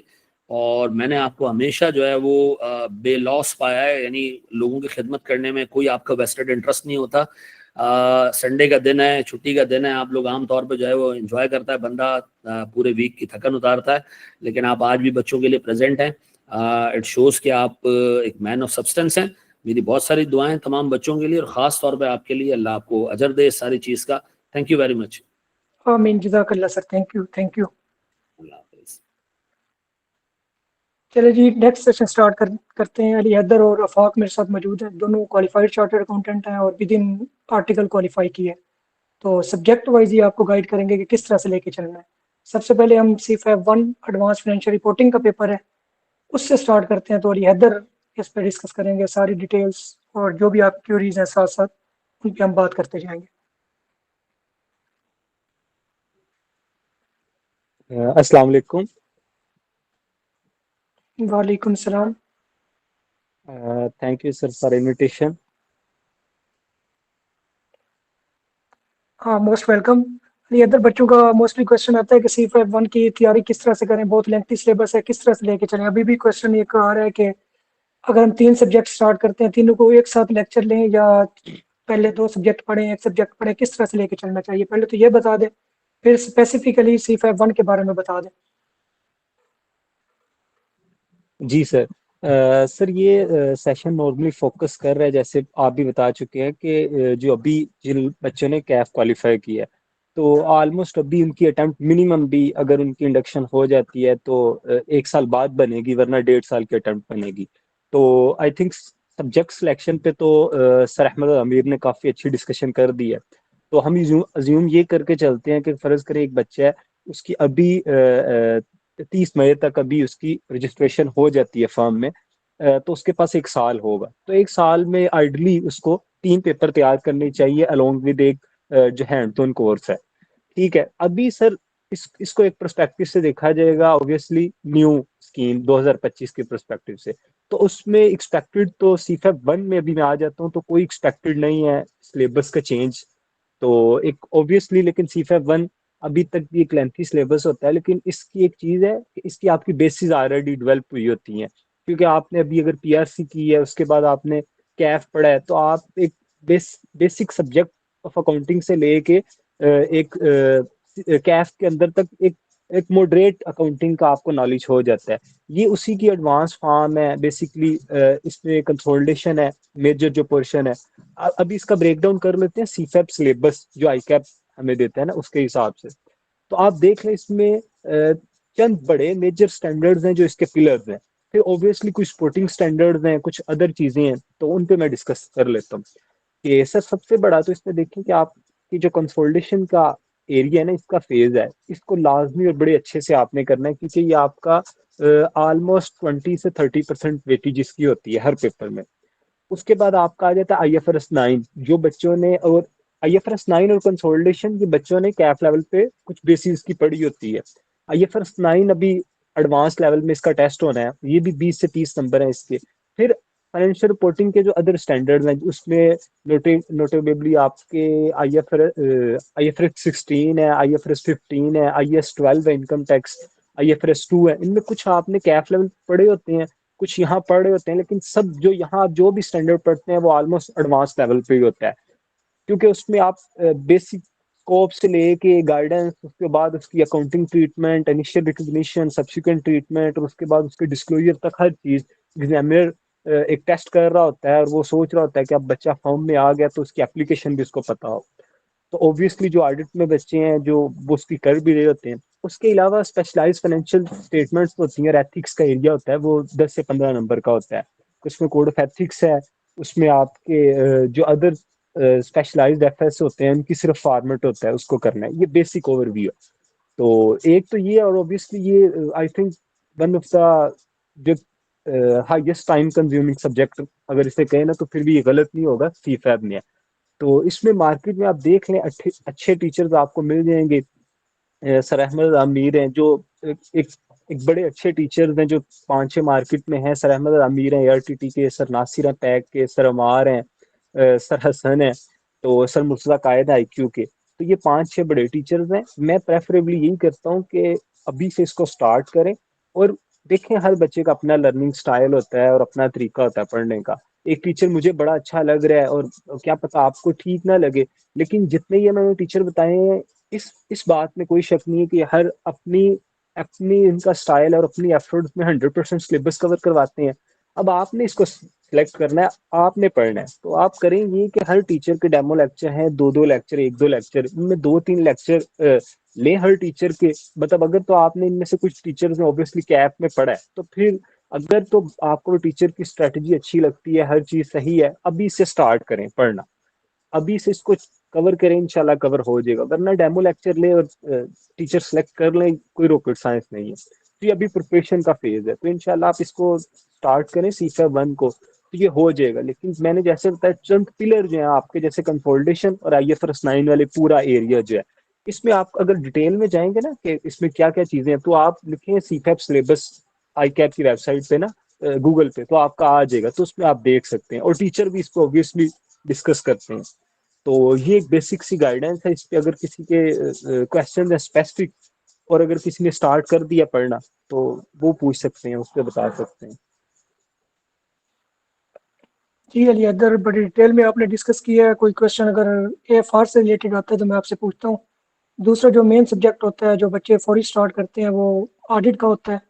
तो एडवांस ऑडिट इंश्योरेंस के लिए आफाक मेरे साथ मौजूद है, वो इस पर डिस्कस करेंगे। अस्सलाम वालेकुम। कैसे, thank you for the invitation. हाँ, वेलकम सर। अच्छा, ऑडिट का जो हमारे पास सब्जेक्ट है, ये वैसे मैं यही कहूँगा कि पहली ही अटेम्प्ट में पास करना चाहिए। तो इसमें क्योंकि अब कैफ लोग करके आ रहे होते हैं, तो समटाइम एक्सपेक्टेशंस ये होती हैं कि वही पेपर होगा जो हमने कैफ लेवल पे किया स्टडी। उसकी आप कह लें कि चलें, जो स्टार्टिंग में थोड़े कॉन्सेप्ट्स हैं वो मैच करेंगे, लेकिन जो आई कैप का पेपर स्टाइल है और जिस तरह के क्वेश्चन आते हैं और जो आपको ड्राफ्टिंग स्किल्स चाहिए वो डिफरेंट है एज कम्पेयर टू कैफ। तो क्योंकि मेरी मोर देन 2 अटेम्प्ट्स लगी हैं ऑडिट के अंदर, तो मैं पहली तो आपको यही एडवाइस करूँगा कि टीचर से पूरा सिलेबस आपने करना है, लेक्चर्स लें, हर कॉन्सेप्ट को करें, ओके, हर स्टैंडर्ड को, ठीक है। फिर उसके बाद क्योंकि इसमें ड्राफ्टिंग स्किल्स रिक्वायर्ड है, ठीक है। अब बेशक हमें ऑडिट आते हैं, हमें स्टैंडर्ड्स आते हैं, हमें पता है कॉन्सेप्ट्स क्या है, लेकिन आपने जिस तरह क्वेश्चन पूछा गया है उसको जवाब कैसे देना है ये आपको टीचर ही से सिखाएगा। तो जिस तरह अली हैदर ने कहा है कि मार्केट में डिफरेंट टीचर्स अवेलेबल हैं, तो मुझे मतलब कि जिन्होंने ज़्यादा हेल्प आउट किया वो सर स्नैन थे, सर स्नैन बदामी की जो अप्रोच थी उनकी ड्राफ्टिंग करवाने की, तो दैट हेल्प मी अलॉट। तो उसी टेक्निक्स को मैंने किया था फॉलो, और पेपर पे मेरा पास हो गया था। मतलब मेन टिप यही है कि आपने कोई सबसे पहले तो पूरा सिलेबस खत्म करें, ठीक है, और टीचर से ही करें, क्योंकि सम टाइम सेल्फ स्टडी के लिए कुछ सब्जेक्ट्स हम कहते हैं कि जिस तरह पहले एसपीएम था तो कहा जाता था कि एसपीएम किया जाए, एमएसए 1 एमएसए 2 तो हो जाते हैं सेल्फ स्टडी पे, लेकिन ऑडिट आपको टीचर से ही पढ़ना चाहिए, ठीक है। और उसके बाद तो प्रैक्टिस मस्ट है, प्रैक्टिस आपने 100% करनी है, ठीक है। अगर आप प्रैक्टिस इस तरह करेंगे कि सवाल खोल लिया और आपने कहा अच्छा इसका ऐसा जवाब होगा, अच्छा मैंने फिर आप देखेंगे उसका आंसर आई कैप का, अच्छा चले मैंने 2 पॉइंट नहीं बताए, ठीक, इस तरह प्रैक्टिस करेंगे। तो मैंने फर्स्ट टाइम में यही प्रैक्टिस की थी, तो मेरा पेपर पास नहीं हुआ था। तो मैं तो यही एडवाइस करूँगा, प्रॉपर आप एक्सेल में करें, सवाल सॉल्व करें सारा, उसको फिर आई कैप के आंसर के साथ करें मैच। और ये वाली टेक्निक यूज करें कि जब भी कोई क्वेश्चन करें, जो भी आपकी गलतियां निकलती हैं उसको एक्सेल की शीट में मेंटेन करें कि अच्छा ये मैंने क्वेश्चन किया, मेरी ये गलतियां निकली, ताकि जब आप रिवीजन कर रहे हो या फिर दोबारा से कोर्स कर रहे हो तो आपको वो चीज़ें, जो आपका मिस्टेक लॉग है या एरर लॉग है, वो आपको काफ़ी हेल्पफुल होगा आपके लिए रिवीजन के दौरान। तो 2 चीज़ें, पहला के कोर्स मुकम्मल करें अच्छी तरह टीचर से, और दूसरा प्रैक्टिस करें। फिर तीसरा ये कि आप, क्योंकि ऑडिट का पेपर होता है कि आपको थोड़ा सोचना होता है, तो टाइम चाहिए आपको सॉल्व करने के लिए। तो मेरी तो यही गाइड है कि आप अपनी टाइम स्किल्स इंप्रूव करें। मतलब सपोज करें कि अगर टाइम 180 3 आवर्स है पेपर में, तो आप कोशिश करें कि विद बिफोर एग्जाम आप सवाल ऐसे करें, टाइम करें, टाइम सेट किया करें और अपने टाइम को इम्प्रूव करेंगे। अच्छा मैंने अगर ये 8 नंबर का सवाल है, उसके पेपर में 15 मिनट्स होंगे, तो मैं कोशिश करूँ इसको 8 मतलब कि 15 से पहले ही कर लूँ, ताकि जब आप एग्जाम इन्वायरमेंट में जाएं और कुछ चीज़ें मतलब कि आपको समझ ना आ रही हो, तो आपके पास चलो एक्स्ट्रा टाइम हो उन चीज़ों को टैकल करने। तो बाकी बाकी थोड़ा सा मैं अगर कंटेंट के ऊपर बात करूं, तो हमारे पास 3 मेनली स्टैंडर्ड्स हैं, आईजाज हैं, आई ISRE हैं, आईजाई हैं और ISRS हैं, ठीक है।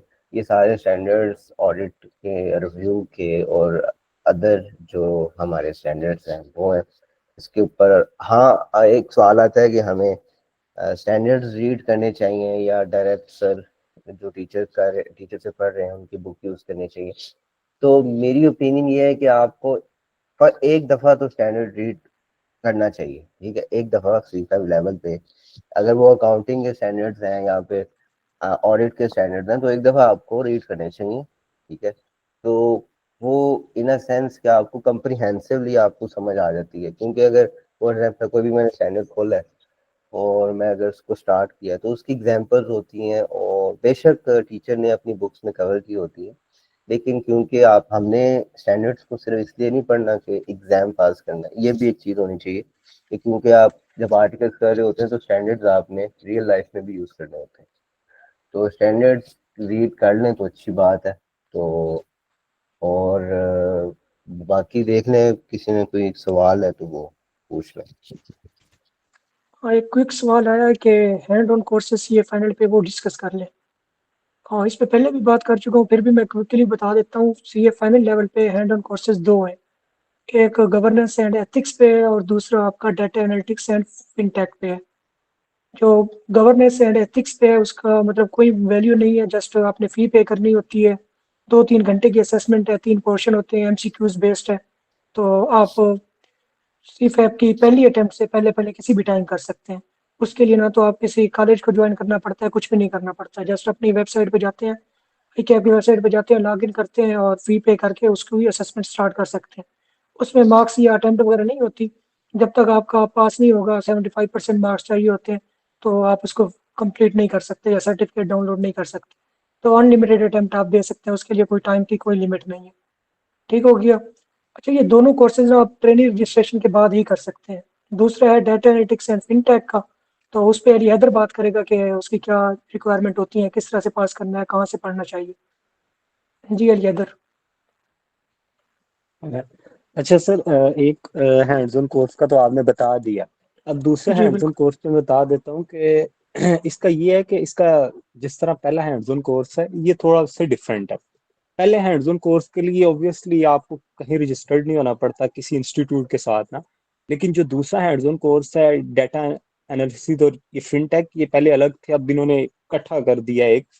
तो इसमें ये है कि आपको किसी जो रजिस्टर्ड इंस्टीट्यूट है ना आईकैप की तरफ से, उसमें रजिस्टर्ड होना पड़ेगा। किसी भी मतलब ARTT IQ या कोई भी आपको पैक ये करवा रहा होगा ये कोर्स ना, तो उससे आपने ये कोर्स रजिस्टर करना है। और उसमें बेसिकली ना चीजें अभी जिस तरह अब डाटा एनालिटिक्स एक बड़ी डिमांडिंग और एक बूमिंग फील्ड आ रही है, AI की चीजें हैं, तो एक्सेल की भी उसमें कुछ एप्लीकेशंस हैं, तो उसको इन्हांस करने के लिए आईकैप ने ये कोर्स बनाया है।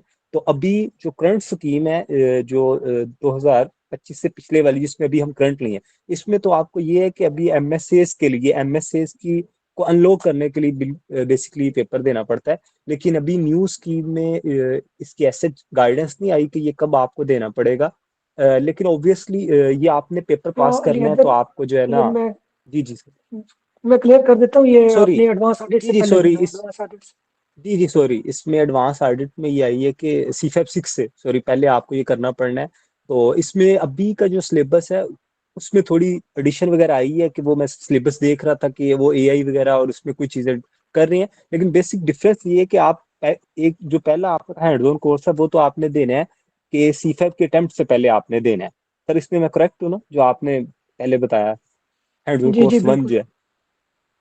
हाँ, ये आपने देना है सीफैप 6 से पहले। तो ऑब्वियसली बच्चे पहले सीफैप 6 की फर्स्ट अटेम्प्ट दे रहे होते हैं, ऑडिट सीफैप 6, और अभी उसमें जो है ना BFD ऐड कर देंगे या कोई और सब्जेक्ट है। ये बात तो है कि इसमें MSA का अभी तो न्यू स्कीम में रोल खत्म हो जाएगा, लेकिन फिर भी बच्चे ये पेपर दे रहे होंगे क्योंकि ऑब्वियसली ये सिलेबस भी इनमें अच्छा होता है जैसे सीफैप 1 का है। और सीफैप 6 भी एक अच्छा बहुत अच्छा सब्जेक्ट है, उस पर सरफाक ने बड़ी अच्छी गाइडेंस दी है। और उसके अलावा सीफैप 4 ऐड कर लें, ला ना ऐड करें, तो उसके उनसे पहले ऑब्वियसली आपने सीफैप 6 देना है, तो उससे पहले आपको हैंड्स जो कोर्स 2 है वो भी करना पड़ेगा। तो इसके लिए एक किसी इंस्टीट्यूट के साथ रजिस्टर्ड हो जाए तो वो आपको उस पर सारा गाइड कर देंगे। और एक प्रॉपर टीचर जिस तरह एक आप सब्जेक्ट बेसिकली ना इसको सब्जेक्ट समझे। जो हैंड्स ऑन कोर्स 1 है वो तो उसकी अनलिमिटेड नंबर ऑफ अटेम्प्ट्स हैं और आप घर बैठे उसको एक दफा फी पे करनी है और आप कर सकते हैं ना। उसमें आप मतलब थर्ड पार्टी से भी आप उसमें हेल्प ले सकते हैं और वो सारी चीजें। लेकिन ये तो प्रॉपर इसकी असेसमेंट होगी जो हैंड्स ऑन कोर्स 2 है। तो उसमें ये है कि उसमें आप किसी रेट से रजिस्टर्ड हों और फर्दर हैंड्स ऑन कोर्स 2 करें। जी सर। अच्छा जी, एक और क्वेश्चन था कि न्यू स्कीम में MSA के लिए सीफैप 6 पास करना जरूरी है। नहीं भाई, ऐसा कुछ नहीं है। न्यू स्कीम में केस स्टडी का पेपर होगा। अभी जो करंट स्कीम चल रही है उसमें तो ये चीज़ है, सीफैप 1 और 6 आपके पास होंगे तो MSA 1 अनलॉक होता है, और सीफैप 3 और 4 पास होने पे MSA 2 अनलॉक होता है। लेकिन आप लोगों ने जो पेपर देना है वो केस स्टडी का पेपर देना है, नई स्कीम के अकॉर्डिंग। तो उसके लिए CFAP के आपके कोई से 5 पेपर पास होने चाहिए, उसमें ऑडिट कंपलसरी नहीं है। CFAP के कोई भी 5 पेपर आपके पास होंगे, फिर आप केस स्टडी का पेपर दे सकते हैं। अच्छा, एक और सवाल आया है कि अकाउंटिंग स्टैंडर्ड को किस तरह से रीड करना चाहिए। सर अफाक, इस पे आप थोड़ा बता देंगे? अकाउंटिंग स्टैंडर्ड्स को सर अहमद रज़ा अमीन ने भी यही बताया था कि आप जो पार्ट ए है जिसके अंदर अकाउंटिंग स्टैंडर्ड्स का टेक्स्ट लिखा हुआ है वो रीड करें, ठीक है। और कहीं पे अगर आपको समझ नहीं आती तो उसकी बेसिस फॉर कंक्लूजन वाला भी लिखा होता है, उसमें उसमें कॉमन सेंस लिखी होती है कि ये अकाउंटिंग ट्रीटमेंट बनाने की पीछे कॉमन सेंस क्या आती है। अगर आपको समझ नहीं आती टेक्स्ट से तो आप वो पार्ट बी खोलें, वहां से रीड करें। और अगर तो जो बच्चा कहता है कि मेरे पास टाइम नहीं, मैंने 4 उठाए हुए हैं सब्जेक्ट, 3 उठाए हुए हैं, तो वो अगर सर किसी टीचर की बुक ही यूज करता है तो मेरा मशवरा यही है कि एटलीस्ट जो इलस्ट्रेटिव एग्जांपल्स है ना, जो पार्ट सी या बी होता है, वो आप लाजमी करें। क्योंकि नॉर्मली मुझे याद है कि जब पेपर दिया था मैंने ऐसा, तो एक क्वेश्चन तो इलस्ट्रेटिव एग्जांपल से ही आया था। तो पढ़ने का तरीका यही है कि पहले आप स्टैंडर्ड का टेक्स्ट कर रीड करें, फिर बेसिस फॉर कंक्लूजन में अगर आपको समझ नहीं आती तो वहां जाएं, और फिर बाद में जो इलस्ट्रेटिव एग्जांपल्स हैं वो आप देखें। अच्छा जी, एक और क्वेश्चन है कि कंप्यूटर बेस्ड एग्जाम के लिए एक्सेल पे प्रैक्टिस किस तरह से करें और नोट्स वगैरह किस तरह से बनाएं, जैसे सर ने भी बताया था। तो आप दोनों एक एक करके अपना पॉइंट ऑफ व्यू शेयर कर दें कि बच्चे अभी से प्रैक्टिस किस तरह से करें। तो अली इधर आप बता दें, फिर सर आफाक से पॉइंट ऑफ व्यू ले लेंगे कि किस तरह से लेके चलना है। सॉफ्टवेयर कंप्यूटर बेस्ड एग्जामिनेशन के लिए तैयारी किस तरह से करनी चाहिए। जी सर। सर एक तो ये चीज़ कि कंप्यूटर बेस्ड एग्जामिनेशन को एक ब्लेसिंग समझना चाहिए, ना कि इससे भागना चाहिए, क्योंकि ऑब्वियसली अब फॉर्म में जब आप जाते हैं तो आप सारा काम अब इस पे लैपटॉप पे ही कर रहे होते हैं, तो आपकी फेमिलियरिटी इससे होती है आहिस्ता आहिस्ता। कैफ में इतनी नहीं होती, लेकिन अभी फाइनल लेवल्स पे फॉर्म में जब आपने जाना इसी पे काम करना है, तो इसमें प्रैक्टिस का ये सीन है कि अभी जो न्यू टीचर्स भी जैसे कोर्स अपडेट कर रहे हैं और अपने लेक्चर्स अपडेट कर रहे हैं, तो वो इसी पे करवाते हैं कि वो कोशिश करते हैं कि एक्सेल में सारा करें। तो पहले तो आप जब अंडरस्टैंडिंग ले रहे हैं, पढ़ रहे हैं, तो एक्सेल पे आप कर लें।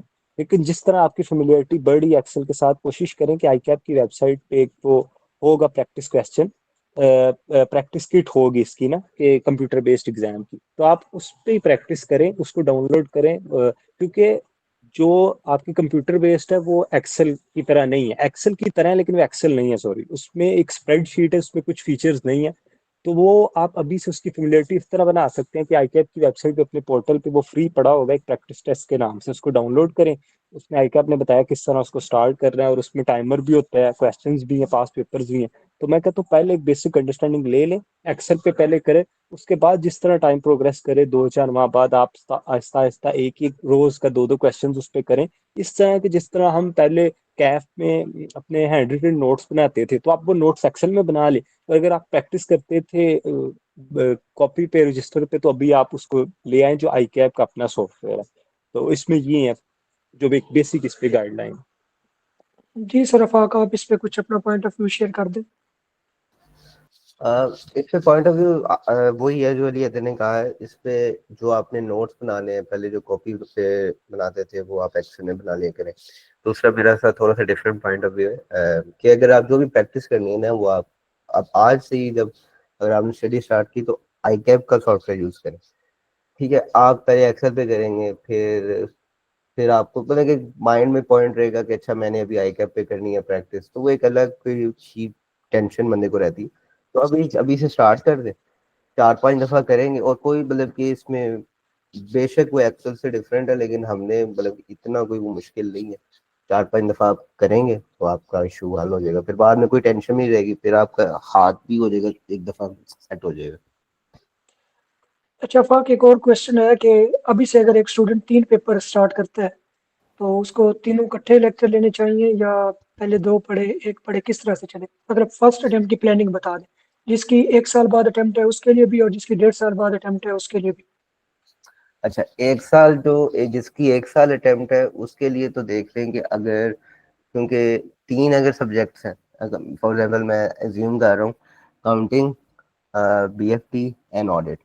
तो आप पीएफडी और अकाउंटिंग में आपको स्टडी आवर्स ज़्यादा लगाने पड़ते हैं, तो वो आप बेशक पहले स्टार्ट कर दें, और फिर जब 6 मंथ्स में आपकी क्लासेस, आपके लेक्चर्स ख़त्म हो जाते हैं, तो फिर आप बेशक ऑडिट के लेक्चर्स स्टार्ट कर दें। ठीक है। और अगर किसी की 1.5 साल की अटेम्प्ट है, फिर मेरी एडवाइस है उसको 3 की बजाय 4 एग्जाम्स उठाने चाहिए। या फिर अगर 4 वो ऐसे ना उठाए, और अगर एक एक एक पॉइंट मेरा एडिशनल ये है कि तरह अहमद रज़ामीन ने कहा था कि आप लॉ ना उठाएं पहली अटेम्प्ट में। बट मैं थोड़ा सा ये कहना चाहूंगा, क्योंकि आपके पास टाइम नहीं होता सेकेंड अटेम्प्ट में, थर्ड अटेम्प्ट में।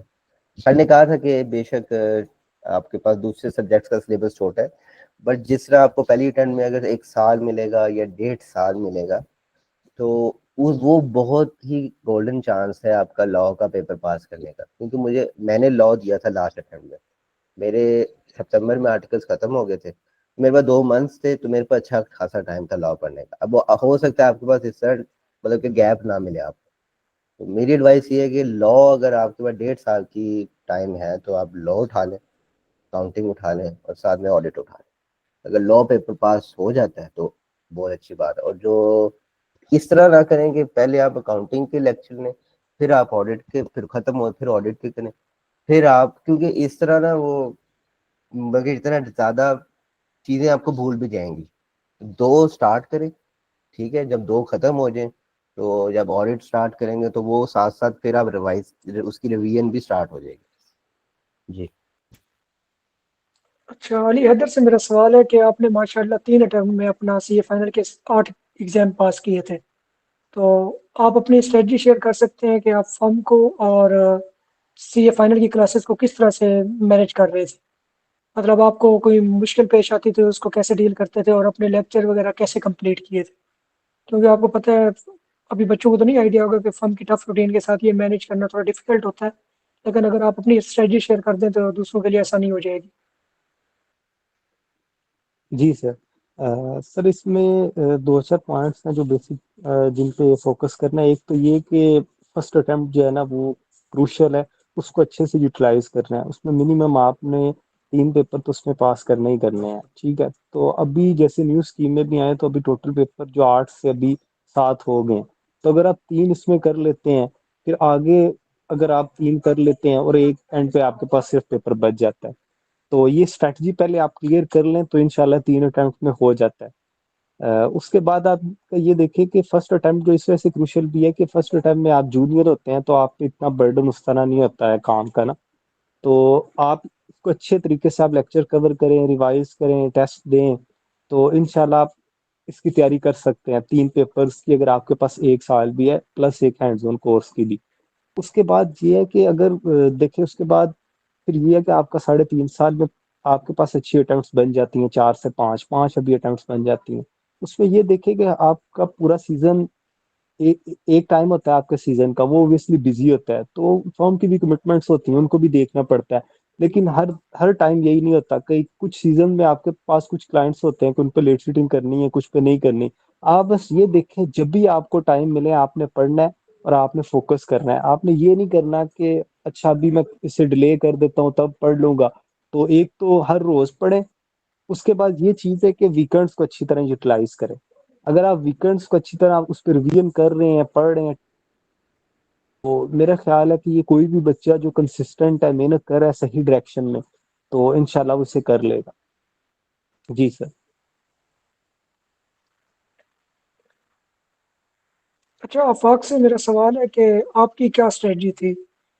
मतलब आप अगर आज सीए फाइनल स्टार्ट करने जा रहे होते तो आप किस तरह से लेके चलते चीज़ों को? कौन से पेपर पढ़ते, या कितने कितने आवर्स डेली पढ़ते, किस तरह से अपनी प्लानिंग करते कि आपका सिलेबस भी टाइमली कंप्लीट हो जाए और तैयारी भी अच्छी हो, पेपर भी पास हो जाए? तो इस पे थोड़ा गाइड कर दें। हाँ, क्या कैसे, सबसे पहले तो मैं डिसाइड करता कि मैंने कौन से पेपर देने हैं। और अगर मैं आज दोबारा सी फाइनल के पहली टाइम देता, तो अकाउंटिंग, लॉ, और साथ में उठाता या पीएफडी या तो फिर ऑडिट, मतलब ये 3 उठा रहा होता पेपर। और इसकी स्ट्रेटेजी पढ़ने की यही है कि सर ने भी, सर अहमद रज़ी ने भी कहा था कि मेरी रूटीन में ना, अगर सुबह नमाज के बाद पढ़ना बहुत आसान था, क्योंकि ऑफिस के बाद आके आपका कुछ करने को दिल नहीं करता। तो कोशिश ये होती थी कि सुबह उठते हैं, 2 घंटे से कर लिया स्टडी, और कंसिस्टेंट 2 घंटे करता था स्टडी। तो 2 घंटे आप स्टडी करें, उसके बाद जब वीकेंड आएगा तो आप 6-7 घंटे कर लेंगे स्टडी, क्योंकि आपको पता है कि आपने BFD, लॉ या अकाउंटिंग पे सिलेबस खत्म करना है, उनका उनके ऊपर ज़्यादा स्टडी आवर्स रिक्वायर्ड होते हैं, और कंसिस्टेंट रहना चाहिए। मेरी बस यही है कि सबसे आपका पॉइंट है, अगर आप 1 घंटा भी पढ़ रहे हैं, पहले 2 घंटे, 1.5 घंटा, 1 घंटा कंसिस्टेंट से करें। ये नहीं कि अच्छा आज पढ़ लिया, कल लिया, चलो मैं अगले दिन 2.5-3 घंटे पढ़ लूँ। कंसिस्टेंट रह के आपने पढ़ना है, ठीक है। तो फिर मेरा ख्याल है consistent is the key to pass papers at this stage. अगर आप कंसिस्टेंट रहेंगे तो इजीली हो, क्योंकि आपको पता है फम चले जाएंगे, तो फम जाके कोई पता नहीं आप कब आते हैं वापस।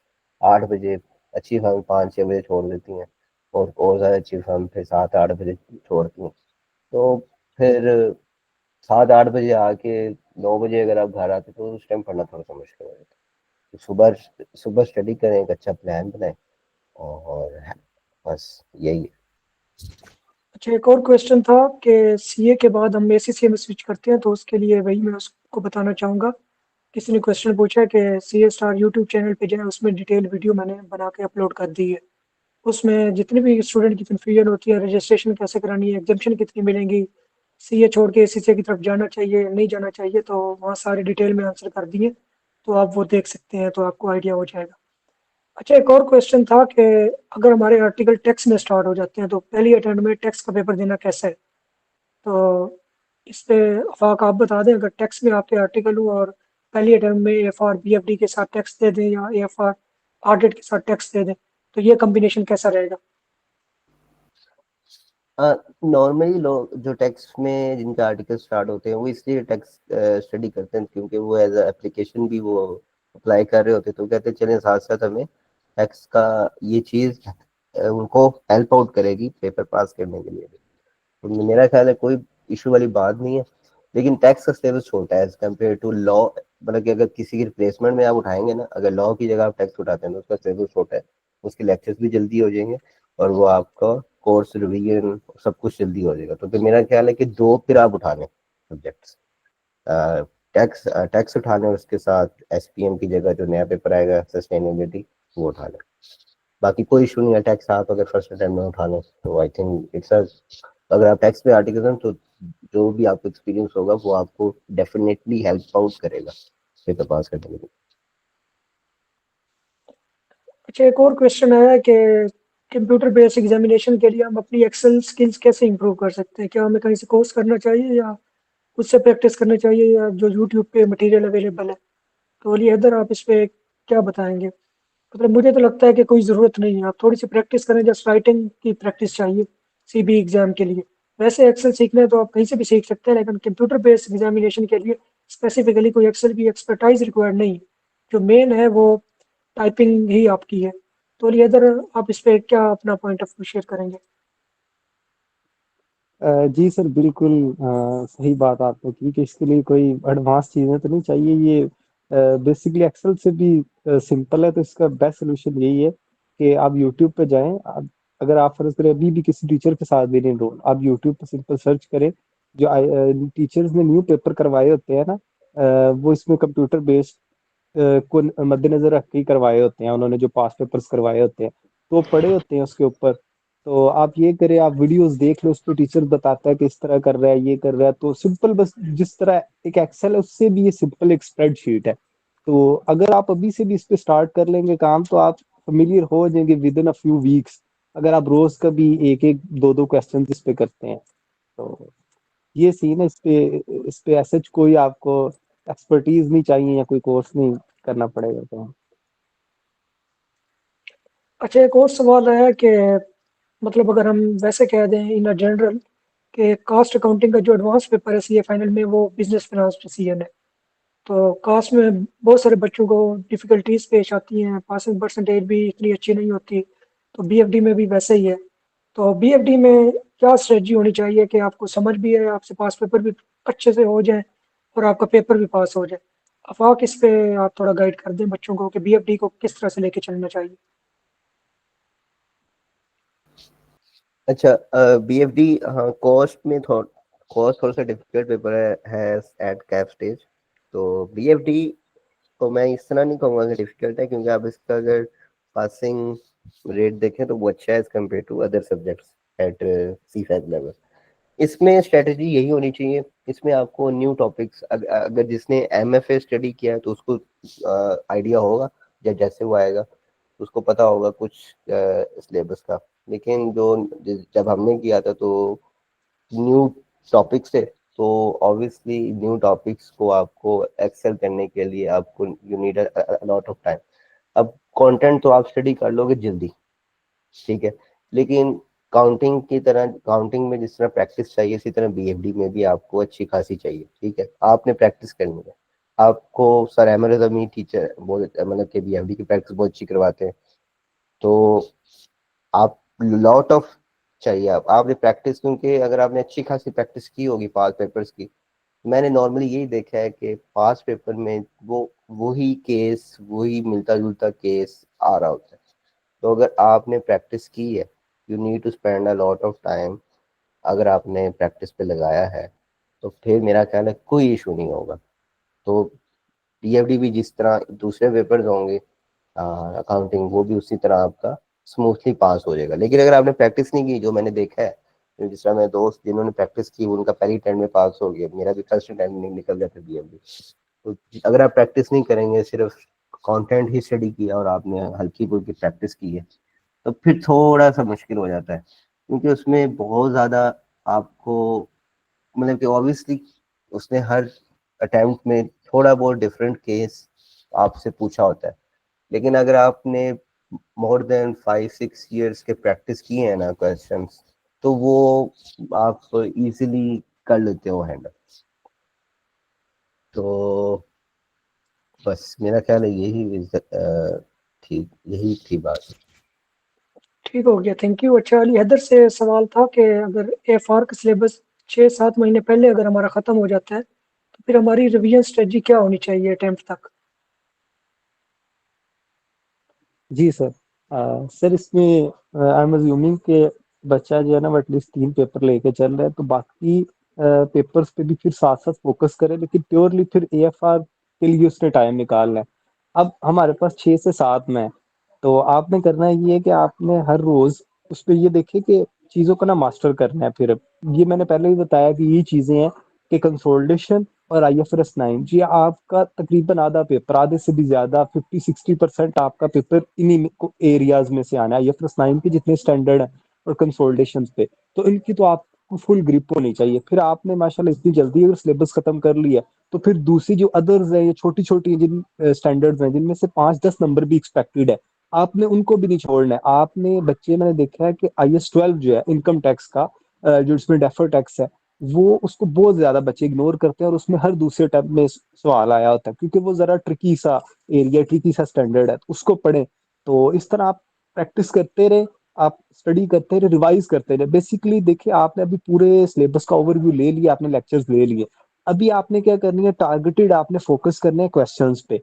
उसमें भी आप फर्ज करें, मैं ज्यूम करता हूँ कि आप दूसरे सब्जेक्ट भी साथ लेके चल रहे हैं, तो 2 से 3 माह आप लगाएं, बड़े बड़े स्टैंडर्ड्स करें, सारा करें। उसके बाद फिर आपने ये करना है कि आपने जब आपके एग्जाम्स नजदीक आने हैं, तो आपने फुल जो पेपर्स होते हैं ना, फुल बुक पेपर्स जो है एंड वाले, जो ICAP की वेबसाइट पे हैं, वो आपने स्टार्ट करने हैं। वो आप एटलीस्ट कोई 8-10 अटेम्प्ट्स के लास्ट करें, तो उस एग्जाम सिनेरियो में करें, तो इंशाल्लाह ये स्टार्ट से लेके एंड तक की एक अच्छी स्ट्रेटजी होगी, तो आपका पेपर पास हो जाएगा इंशाल्लाह।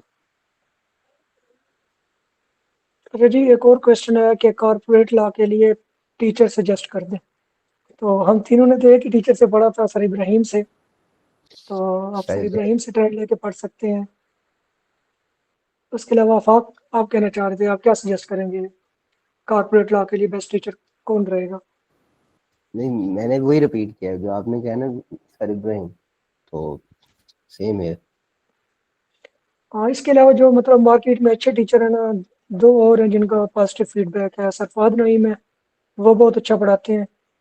उसके अलावा सर रिजवान बनाई है। अगर आपने डिटेल में पढ़ना है ना, लेकिन फिर सब्जेक्ट लॉ का ऐसा है ना, वो बहुत ज़्यादा डिटेल में चले जाते हैं, फिर सब्जेक्ट बहुत बोरिंग हो जाते हैं।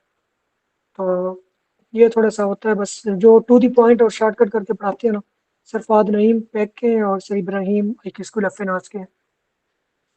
अच्छा जी, एक और क्वेश्चन है कि sir Akash good for C5-1।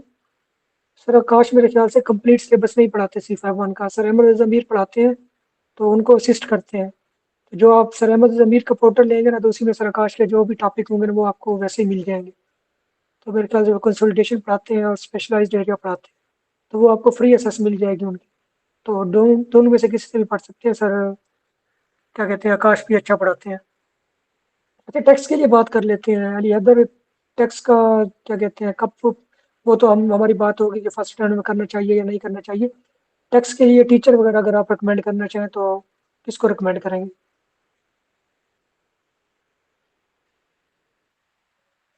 Ji sir. Sir tax में अगर टीचर देखें तो मैंने बेसिकली पढ़ा था सर मुर्तज़ा कायद से, आईक्यू से। उसके बाद सर रिजवान बनाई भी आई थिंक वो भी टैक्स पढ़ाते हैं।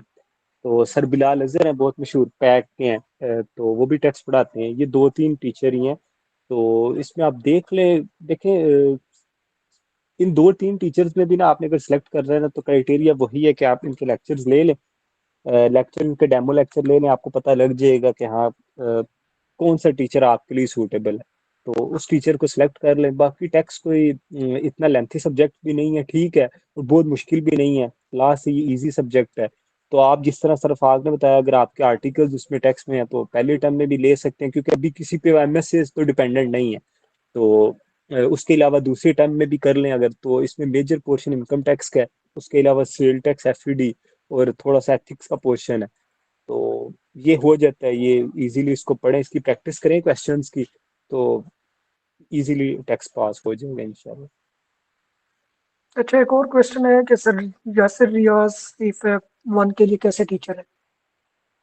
और कभी पर्सनल हमारा एक्सपीरियंस नहीं रहा वो, क्योंकि आपको पता है काफ़ी एक्सपीरियंस्ड और ओल्ड टीचर हैं। काफ़ी टाइम से वो पढ़ाते आ रहे हैं, पहले पैट में होते थे, फिर उन्होंने दी साहब में पढ़ाया, तो काफ़ी एक्सपीरियंसड है, अच्छा पढ़ाते हैं। अब हमें नहीं आइडिया वो न्यू स्कीम के अकॉर्डिंग या रिवाइज जैसे हुई है, मतलब ऑनलाइन टेस्टिंग हो गई या थोड़ी सी टेस्टिंग लेवल डिफरेंट होता जा रहा है, उस हिसाब से वो कैसे लेके चलते हैं। अदरवाइज एक्सपीरियंस टीचर हैं, काफ़ी अच्छे हैं।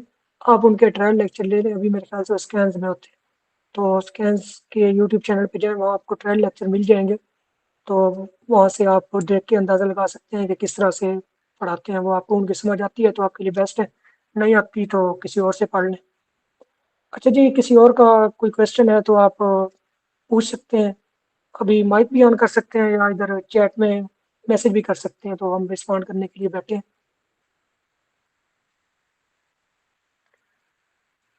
ब्रदर, इस फर्म का मुझे आइडिया नहीं है कि हारून जकरिया कैसी फर्म है आधे डिपार्टमेंट में, लेकिन सुना यही है कि अच्छा है उनका, मतलब इवन कुछ ए कैटेगरी फर्म से भी अच्छा इनका एक्सटर्नल ऑडिट का डिपार्टमेंट है। तो अगर आपके पास कोई मतलब क्राइटेरिया यही होता है कि आपके पास टॉप फर्म्स की अपॉर्चुनिटी नहीं है ना, तो आप क्या कहते हैं, पढ़ सकते हैं। सॉरी, टॉप फर्म की अपॉर्चुनिटी नहीं है तो आप इसको कंसीडर कर सकते हैं ज्वाइन करने के लिए। एक्सटर्नल ऑडिट डिपार्टमेंट इनका अच्छा है।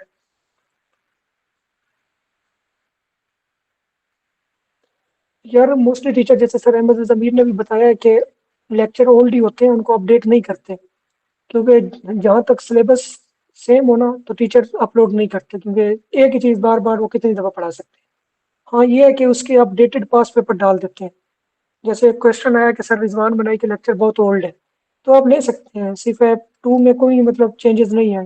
हर अटेम्प्ट में एक आधा छोटा बहुत थोड़ा बहुत लॉ की चेंजेस आती है, तो उसको आप सेपरेट वे में तैयार कर सकते हैं, मतलब लेटेस्ट सिलेबस डाउनलोड करके ना, तो उसमें जो एडिशनल चीज़ें हैं उनको आप सेपरेट तैयार कर सकते हैं। या कंपेंडियम जो अपडेटेड आता है उसमें भी चेंजेस हाईलाइटेड होती हैं, तो वहाँ से कवर कर सकते हैं। कोई मसले वाली बात नहीं है। हाँ, बस आपको पास पेपर और टेस्टिंग लेवल थोड़ा चेंज हो जाता है, तो उसके मद्देनजर आपको तैयारी करनी चाहिए। इसके अलावा आफाक या अली हैदर, आप स्टूडेंट को कोई मतलब जनरल गाइडेंस देना चाहें तो दे सकते हैं। उससे पहले एक क्वेश्चन है कि CMA सर नासिर से पढ़ा था, तो BFD उन्हीं से पढ़ सकते हैं। जी, पीएफडी अगर आप सर नासिर से सेटिस्फाइड हैं तो सर नासिर से भी पीएफडी पढ़ सकते हैं, कोई मसले वाली बात नहीं है। तो इसको कंटिन्यू करते हैं कि लियादत या आफाक, आप दोनों कोई एडिशनल टिप्स देना चाहें स्टूडेंट को, कोई मोटिवेशन या कोई कुछ कुछ शेयर करना चाहें जो उनके लिए बेनिफिशियल हो।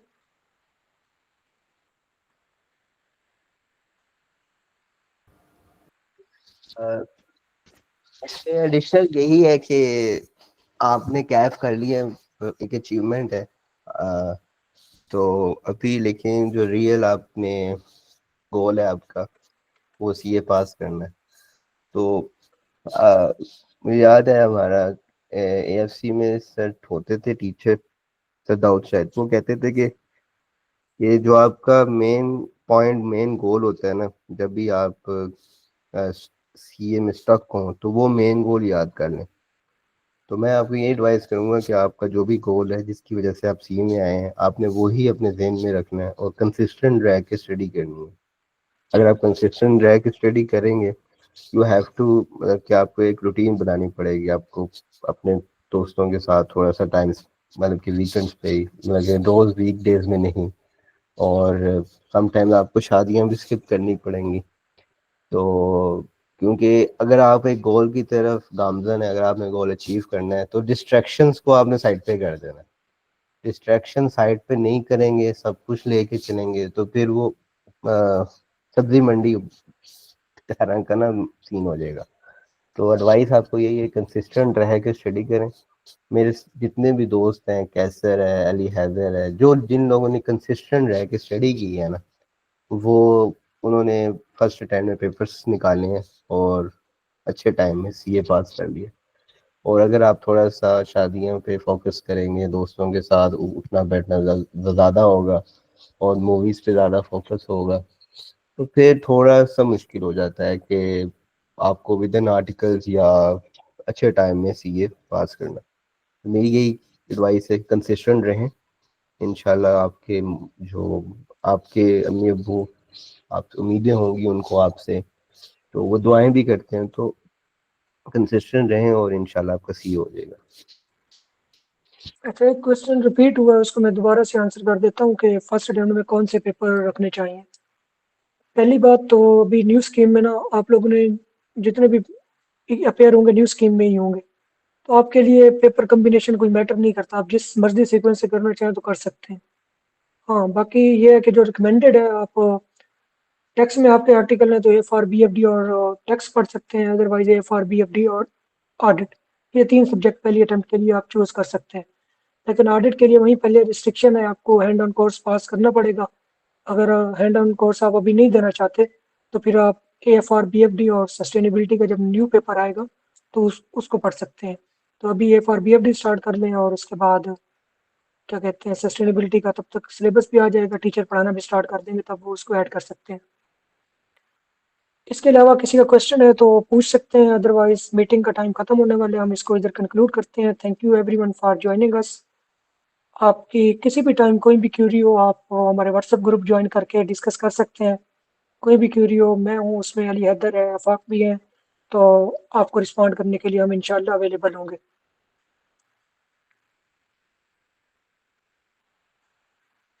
अच्छा, एक लास्ट क्वेश्चन मैं डिस्कस कर देता हूँ कि एसआरबी में आर्टिकल अपॉर्चुनिटी कैसी रहेगी।